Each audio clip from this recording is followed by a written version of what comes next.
يا إلهي انظر إلي فالهوى استولى علي لم أجد بين يدي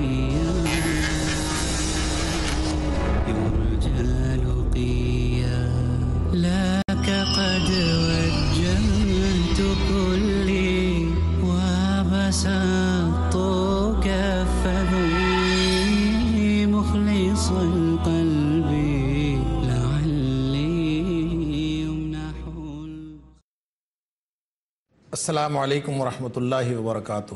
ناظرین کرام، میں ہوں محمد حماد لکھوی اور میرے پاس تشریف فرما ہے اسٹوڈیو میں مولانا حافظ صلاح الدین یوسف، جو ہمارے مہمان ہیں، معروف عالمی دینی شخصیت ہیں، مفسر قرآن ہیں۔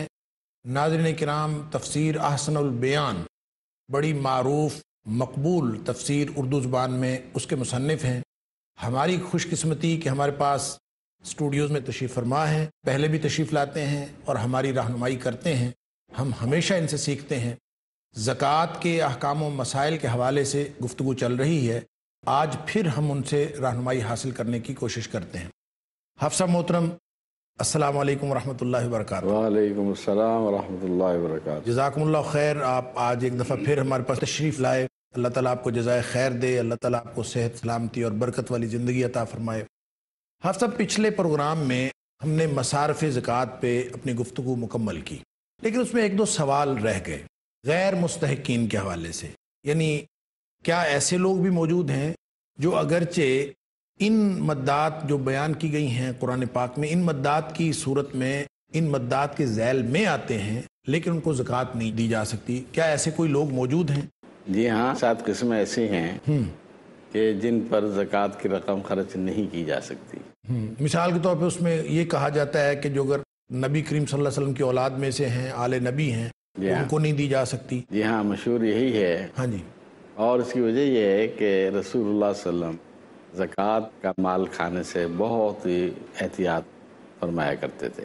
احتیاط فرمایا کرتے تھے یا بالکل بالکل استعمال ہی نہیں کرتے؟ بالکل نہیں کرتے تھے۔ ہاں۔ اور آل نبی سے مراد ہیں آل علی، آل عقیل، آل جعفر، آل عباس، آل حارث۔ اچھا جی۔ یہ جو خاندان ہیں، ان کا تعلق بنو ہاشم سے ہے، ان کو زکوٰۃ نہیں دی جا سکتی اکثر علماء کے نزدیک۔ اور اس کی وجہ ایک تو یہ ہے کہ لوگ کہیں یہ نہ کہیں کہ یہ محمد صلی اللہ علیہ وسلم نے جو نبوت کا دعویٰ کیا ہے تو یہ محض دولت اکٹھی کرنے کے لیے کیا ہے۔ تو اس الزام سے بچنے کے لیے بھی اور لوگوں کو اس کی وجہ سے شبہ سے بچانے کے لیے آپ نے زکوٰۃ ہی کو اپنے اوپر حرام قرار دے لیا۔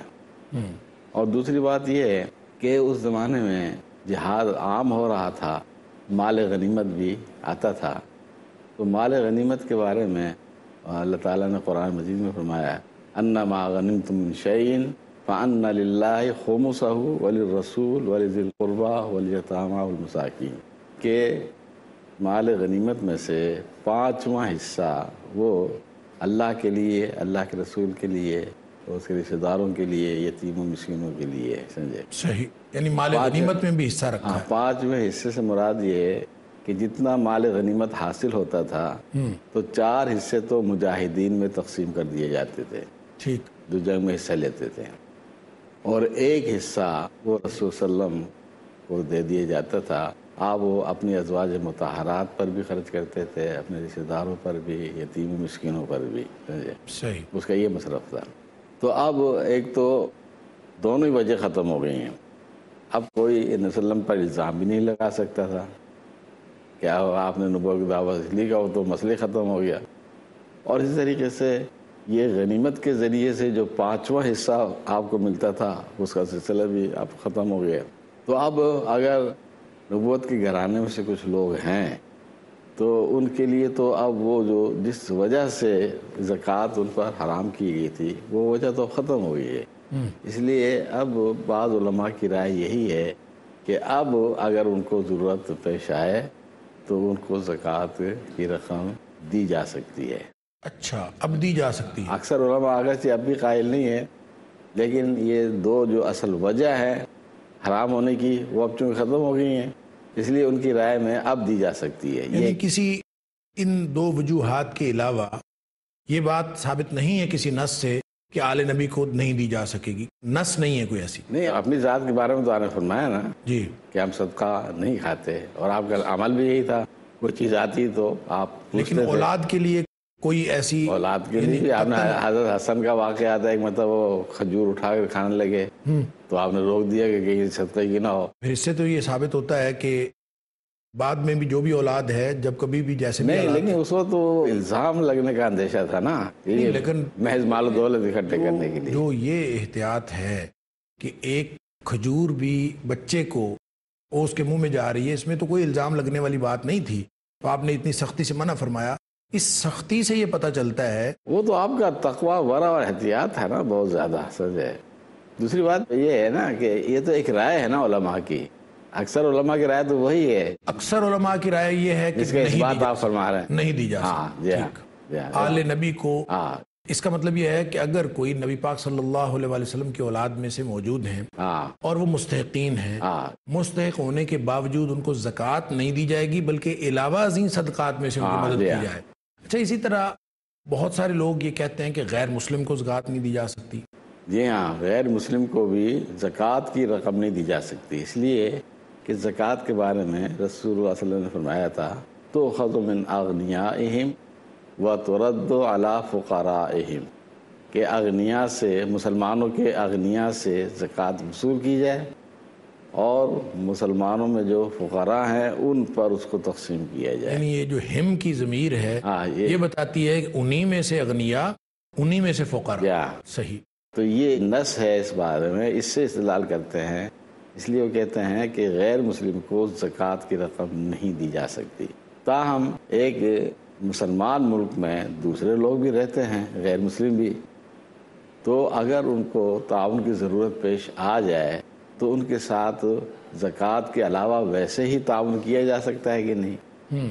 تو اسلام حکم دیتا ہے کہ ہاں ان کے ساتھ تعاون کرو. قرآن میں بھی اللہ نے فرمایا ہے لا ینہاکم اللہ عن الذین لم یقاتلوکم فی الدین ولم یخرجوکم من دیارکم ان تبروہم وتقسطوا الیہم، کہ اللہ تعالیٰ تمہیں اس بات سے نہیں روکتا کہ جو غیر مسلم تم سے دین کی بابت لڑائی نہیں کرتے. یعنی ایک تو ہے نا دین کی وجہ سے لڑنے والے کافر، ان کے ساتھ تو لڑنا ہے. ایسے غیر مسلم جو آپ کے معاشرے میں، محلے میں، ملک میں رہ رہے ہیں لیکن وہ لڑائی میں حصہ نہیں لیتے. لڑائی میں حصہ نہیں لے. لم یقاتلوکم فی الدین ولم یخرجوکم من دیارکم، اور اسی طریقے سے انہوں نے تمہیں اپنے گھروں سے بھی نہیں نکالا، جس طرح پہلے کفار نے مسلمانوں کو ہجرت پر مجبور کر دیا تھا. صحیح. تو ایسے غیر مسلموں کے ساتھ اللہ تعالیٰ فرماتا ہے اللہ تمہیں اس بات سے نہیں روکتا کہ تم ان کے ساتھ احسان کا معاملہ کرو اور عدل و انصاف کا معاملہ کرو، بلکہ ان کے ساتھ احسان کا معاملہ کرو، عدل و انصاف کا بھی معاملہ کرو. ان اللہ یحب المقسطین، اللہ تعالیٰ انصاف کرنے والوں کو پسند فرماتا ہے. حضرت اسماء رضی اللہ تعالی عنہ حضرت ابوبکر صدیق کی صاحبزادی ہیں. ان کی والدہ جب مشرک تھیں، اسلام ابھی انہوں نے قبول نہیں کیا تھا، تو وہ ایک مرتبہ ان کے پاس آئیں. تو انہوں نے نبی صلی اللہ علیہ وسلم سے مسئلہ پوچھا کہ میری ماں میرے پاس آئی ہے، وہ مشرک ہے، تو میں اس کے ساتھ کیسا سلوک کروں؟ تو آپ نے حضرت اسماء کو یہ حکم دیا سلی امک، کہ اپنی ماں کے ساتھ صلہ رحمی کر، اس نے سلوک کر. یعنی وہ مشرک ہونے کے باوجود رسول اللہ نے اس کے ساتھ حسن سلوک کرنے کا حکم دیا، اور یہ حکم قرآن مجید میں بھی موجود ہے. ٹھیک، لیکن حسن سلوک کا مطلب زکوٰۃ دینا نہیں. نہیں، زکوٰۃ دینا نہیں، زکوٰۃ کے علاوہ بات ہو رہی ہے نا کہ زکوٰۃ کے علاوہ حسن سلوک کیا جائے. ہاں، زکوٰۃ کے علاوہ وہ ضروری ہے. ہاں وہ ضروری ہے. اور اسی طرح قرآن میں بھی اللہ نے کہا ہے وَوَصَّيْنَا الْإِنسَانَ بِوَالِدَيْهِ حُسْنًا وَإِنْ جَاهَدَاكَ عَلَىٰ أَن تُشْرِكَ بِي مَا لَيْسَ لَكَ بِهِ عِلْمٌ فَلَا تُطِعْهُمَا وَصَاحِبْهُمَا فِي الدُّنْيَا مَعْرُوفًا. کہ والدین کے ساتھ تمہیں حکم دیا جاتا ہے کہ تم اچھا سلوک کرو، اگر تمہیں وہ شرک پر آمادہ کریں تو وہ ان کی بات نہیں ماننی، لیکن تاہم اگر وہ مشرک بھی ہوں تو ان کی شرک والی بات تو نہیں ماننی، لیکن صاحبہما فی الدنیا معروفہ، دنیا میں تم نے ان کے ساتھ اچھا سلوک کرنا ہے۔ بالکل صحیح۔ تو یہ تو قرآن میں بھی حکم موجود ہے۔ اور اس طریقے سے اللہ تعالیٰ نے ایک مقام پر فرمایا وَيُطْعِمُونَ الطَّعَامَ عَلَىٰ حُبِّهِ مِسْكِينًا وَيَتِيمًا وَأَسِيرًا، کہ وہ طعام کی محبت کے باوجود اہل ایمان وہ یتیموں کو، مسکینوں کو اور قیدیوں کو کھانا کھلاتے ہیں۔ اب یہاں اللہ تعالیٰ نے کوئی قید نہیں لگائی، ایک قیدی مسلمان ہو، یتیم مسلمان ہو، لیکن یہاں مطلق اللہ تعالیٰ نے فرمایا ہے کہ مسکین ہو، یتیم ہو، قیدی ہو، ان کو کھانا کھلانا ایک پسندیدہ عمل ہے، اب وہ مسلمان ہو تب بھی، غیر مسلمان ہو تب بھی۔ تو ان آیات سے یہ بات معلوم ہوتی ہے کہ غیر مسلم کے ساتھ تعاون تو کیا جا سکتا ہے، اور اگر وہ مستحق ہوں تعاون کے تو کرنا بھی چاہیے، لیکن زکوٰۃ کی رقم سے نہیں، ویسے ہی صدقات خیرات کے ذریعے سے ان کے ساتھ تعاون کرنا چاہیے۔ صحیح۔ تو اس لیے یہ معلوم ہوا کہ جس طرح آل نبی کو زکوٰۃ نہیں دی جا سکتی، اسی طریقے سے غیر مسلم کو بھی زکوٰۃ نہیں دی جا سکتی۔ صاحب حضرت عمر فاروق رضی اللہ تعالیٰ عنہ کے دور کا ایک واقعہ تاریخ کی کتابیں موجود ہے کہ آپ نے کسی عیسائی کو دیکھا تھا جو مانگ رہا تھا اور وہ ظاہر مستحق تھا، حضرت عمر فاروق رضی اللہ تعالیٰ نے اس کو بیت المال سے مدد کی تھی، اور ساتھ یہ کہا تھا کہ یہ لوگ جب تک تو جزیہ دینے کے قابل ہوتے ہیں، یہ بات بہت یعنی ناانصافی والی ہے کہ جب تک یہ جزیہ دینے کے قابل ہوں تب تک تو ان کو شہری سمجھیں اور یہ ہمارے ساتھ برابر کے حقوق رکھیں، اور جب یہ جزیہ دینے کے قابل نہ ہو تو ہم ان کو چھوڑ دیں، ہم ان کو نہیں چھوڑ سکتے۔ تو وہ کیا استدلال اس بات پہ نہیں ہے کہ زکوٰۃ دی جا سکتی ہے، یا یہ کہ وہ علاوہ ازیں اس کی مدد کی گئی؟ اب دیکھو نا، اس کی وضاحت تو نہیں آتی۔ ہاں جی، بیت المال میں سارا ہی مال جمع ہوتا تھا، صحیح، تو اس لیے مدد بہرحال اس کی گئی، مدد کی گئی، اس میں تو کوئی شک نہیں ہے۔ اس کا مطلب یہ ہوا کہ غیر مسلم کی مدد تو کرنی ہے جی، آپ زکوٰۃ سے نہ کریں، کسی اور مد سے کر لیں۔ زکوٰۃ سے اگر مدد کریں گے تو پھر یہ تھوڑا سا ایک اس میں شک بھی پڑے گا، اور نان مسلم جس کو زکوٰۃ کی مددات میں وہ شامل نہیں ہے، اور ویسے بھی نص نبوی کے خلاف ہے، نسل کی حدیث کے خلاف ہے نا، تو خذ من اغنیائہم وترد علی فقرائہم، چونکہ اس سے ثابت ہو گیا غیر مسلم نے دیا، غیر مسلم کو نہیں دی جا سکتی۔ اچھا صاحب، مزید ہم گفتگو جاری رکھیں گے، یہاں ہمیں جانا ایک وقفے پہ۔ ناظرین کرام، وقفے کا وقت ہوا ہے، امید ہے کہ وقفے کے بعد بھی آپ ہمارے ساتھ رہیں گے، اور یہ جو عملی مسائل کے حوالے سے، مالی مسائل، زکوٰۃ کے مسائل، کس طرح سے زکوٰۃ دی جائے، بڑی دلچسپ اور مفید گفتگو ہو رہی ہے۔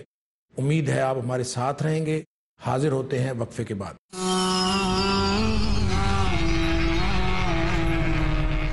السلام علیکم ورحمۃ اللہ وبرکاتہ۔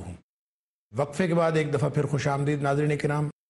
ہماری گفتگو جاری ہے زکوٰۃ کے احکام و مسائل کے حوالے سے، اور تشریف فرما ہیں ہمارے اسٹوڈیو میں مولانا حافظ صلاح الدین یوسف صاحب۔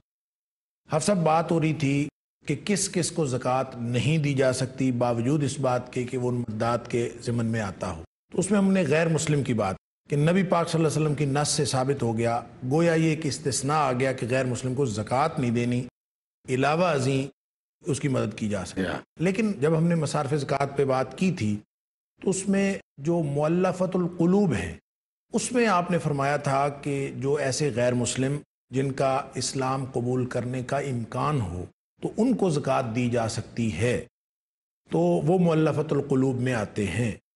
تو یہاں فرمایا جا رہا ہے تؤخذ من اغنیائہم فترد الی فقرائہم، زکوٰۃ مسلمانوں کے امیروں سے لینی ہے، مسلمانوں کے غریبوں میں تقسیم کرنی ہے۔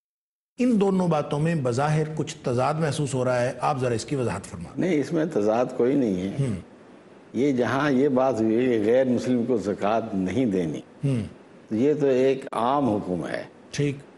اب وہ جو مؤلفۃ القلوب کے تحت 3 قسمیں بنائی گئی ہیں، وہ تو اس سے استثناء ہے، ایک عام حکم سے۔ اچھا جی۔ اور وہ قرآن کی نص سے ثابت ہے، مؤلفۃ القلوب، جی جی، اور وہ مخصوص صورتیں ہیں۔ صحیح۔ اور اس کا مقصد عام مسلمانوں کو اور اسلام کو فائدہ پہنچانا ہے۔ یعنی مطلب یہ ہوا کہ غیر مسلم کو زکوٰۃ نہیں دی جا سکتی، لیکن اگر تالیف قلب کی صورت ہو اور اس کا اسلام قبول کرنے کے امکانات ہوں، یہ مخصوص صورت ہے. ایسی مخصوص صورت میں اس کو زکوٰۃ دی جا سکتی ہے. ان میں کوئی تضاد نہیں ہے، اس میں تضاد نہیں ہے. وہ تخصیص ہے خاص حالات میں، اور یہ عمومی اصول ہے کہ زکوٰۃ نہیں دی جا سکتی.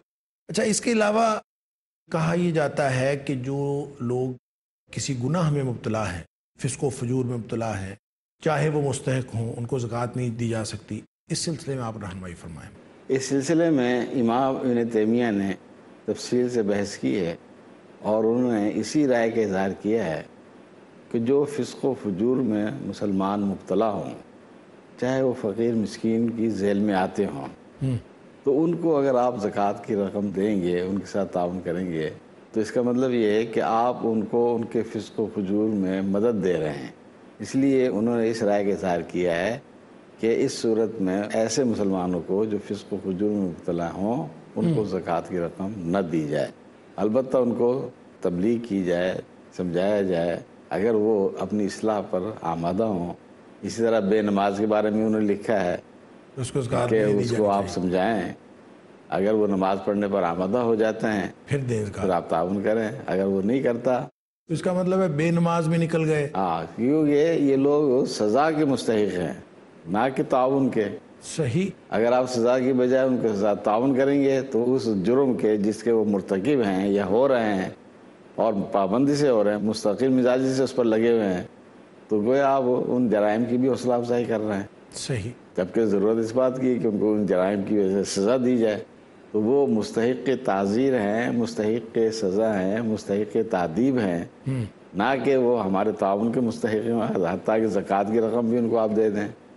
تو امام تیمیہ نے اس سے سختی کے ساتھ روکا ہے. اچھا صاحب، یہ تو غیر مسلم بھی نکل گئے مستحقین میں سے، اور جو فسق و فجور میں مبتلا ہیں وہ بھی نکل گئے. یعنی جس سے گناہ ایسا سرزد ہو رہا ہے جو ظاہری گناہ ہو اور سب لوگوں کو معلوم ہو کہ یہ شخص فلاں گناہ کر رہا ہے. اسی طرح بے نمازی بھی نکل گئے، وہ بھی ظاہر فاسق و فاجر کے حکم میں ہے.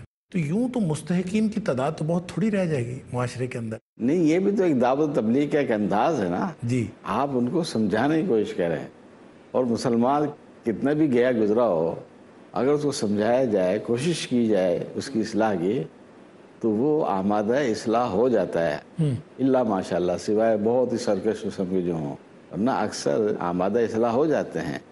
تو یہ تو ایک طریقہ اصلاح کا بڑا اچھا ہے کہ وہ مستحق ہیں، آپ ان کو چاہتے ہیں کہ ان کی امداد کی جائے، زکوٰۃ ان کو دی جائے، لیکن فسق و فجور یا بے نماز ہونا یہ معنی ہیں، تو آپ ان کو سمجھائیں تاکہ وہ اس طرف آ جائیں. تو اس طریقے سے بھی بہت سے لوگ گناہوں سے توبہ ہو سکتے ہیں. زکوٰۃ دینے سے پہلے آپ اس کو سمجھائیں، پھر گویا جب اس کو پتہ چلے گا کہ مجھے زکوٰۃ بھی مل رہی ہے، ساتھ ایک ڈائمنشن بھی مل رہی ہے، تو اس کے امکانات ہوں گے راہ راست میں آنے کے، اور اس میں ایک تالیف قلب کا ایسا سامان بھی پیدا ہو جائے گا. تو یہ ساری یعنی ایسی صورتحال گویا اس موقع سے تبلیغ اسلام کے لیے فائدہ اٹھایا جائے. دعوت و اصلاح کا کام کیا جا سکتا ہے جاری اس انداز سے. اچھا صاحب، کوئی شخص ایسا ہے جو مستحق تو ہے لیکن وہ کمانے والا ہے، صحت مند ہے، کما سکتا ہے، ہٹا کٹا ہے، لیکن وہ اپنے گھر میں بیٹھا نہیں کما رہا، تو وہ اگر کسی مد میں یعنی استحقاق اس کا ثابت ہو رہا ہے تو کیا اس شخص کو مسکین اور فقیر سمجھ کے زکوٰۃ دے دینی چاہیے؟ بات یہ ہے کہ اسلام نے مانگنے کی حوصلہ شکنی کی ہے. یہ بات ہماری ہو چکی. سوال کرنے کو اللہ اسلام نے پسند نہیں کیا. بالکل ٹھیک. اب ایک شخص ہٹا کٹا ہے، صحت مند ہے، کما کر کھا سکتا ہے، تو وہ اگر مانگتا ہے تو یہ تو ظاہر بات ہے کہ اسلامی تعلیمات کے خلاف کام کر رہا ہے، تو اس کی حوصلہ افزائی تو نہیں ہونی چاہیے.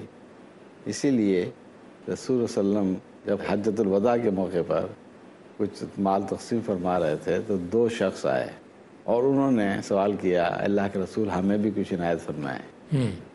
تو آپ نے ان کے سراپے کا جائزہ لیا، نیچے سے لے کر اوپر تک دیکھا، تو آپ کو محسوس ہوا کہ یہ تو بڑے صحت مند ہیں، جوان، طاقتور ہیں، کما سکتے ہیں. تو آپ نے فرمایا، ان شئتما آتیتکما، اچھا جی، اگر تم چاہتے ہو تو میں تمہیں دے دیتا ہوں، لیکن ولا حظ فیہا لغنی ولا لقوی مکتسب. اچھا جی. لیکن اس مال میں نہ اس شخص کا حق ہے جو غنی ہے، مالدار ہے، اور نہ اس کا حق ہے جو قوی، تندرست، توانا اور کمانے کی صلاحیت رکھتا ہے. اچھا جی. یعنی کما کر کھا سکتا ہے تو اس کے لیے بھی یہ جائز نہیں ہے لینا، اس میں اس کا حصہ نہیں ہے. تو اس سے ہی معلوم ہوا کہ جو شخص کما کر کھا سکتا ہے، صحت مند ہے، قوی ہے، تو اس کو یہ کام نہیں کرنا چاہیے اور محنت مزدوری کر کے اپنی ضروریات پوری کرنی چاہیے. یعنی سوائے اس کے کہ وہ شخص محنت مزدوری کر رہا ہو اور جس قدر اس کے اندر صلاحیت ہے وہ پوری کھپا کے آمدنی حاصل کر رہا ہو، پھر بھی اس کی ضروریات پوری نہ ہو رہی ہوں تو پھر تو دی جا سکتی ہے. پھر تو اس کی گنجائش خود رسول اللہ صلی اللہ علیہ وسلم نے بھی رکھی ہے. پھر تو وہ ہے مسکین میں ہے نا، اور وہ سفید پوشی میں پھر بھی آ سکتا ہے. لیکن اگر وہ جس قدر وہ کما سکتا ہے، جس قدر اس کی صلاحیتیں ہیں، وہ استعمال نہیں کر رہا اور صرف اس امید پہ بیٹھا ہے کہ مجھے بس مل جائے گا کہیں نہ کہیں سے، تو اس کو نہیں دی جانی چاہیے. نہیں دینی چاہیے.